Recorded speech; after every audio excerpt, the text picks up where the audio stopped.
Käy. Ääni. Käy. No niin, sitten vaan omaan rauhalliseen tahtiin, ole hyvä. Hei, tuntuuko sustakin siltä? Venä. Mikki on tulossa just kuvaan. Sä laskit sitä koko ajan alemmas, eli pidä se siellä ylhäällä. Joo. No niin, jatketaan. Eli Hei, tuntuuko sustakin siltä, että sun pitää...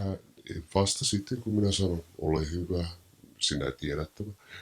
Vasta sitten aloitan. No niin. Käykö kamera? Käy. Ääni. Käy. Ole hyvä. Aina silloin, kun sä olet kesken... Venä. Sä et voi aloittaa keskeltä. Siis tää tulee yhtenä ottona, eli aloitat sen alusta. Tosiaan niin, yhtenä ottona otetaan, eli keskeltä ei voida aloittaa, eli jatketaan. Kamera, Käy koko ajan. ääni.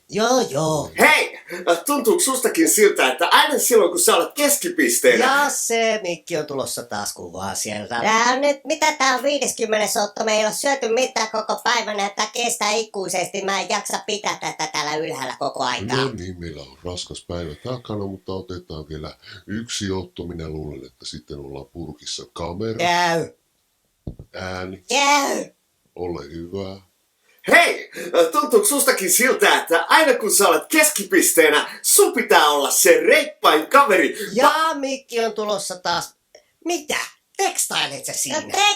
tekstaile, mä pistän mutsille viestiä, ettei laita sitä safkaa sinne uuniin, kun tässä kestää vielä vaikka ties kuinka monta tuntia.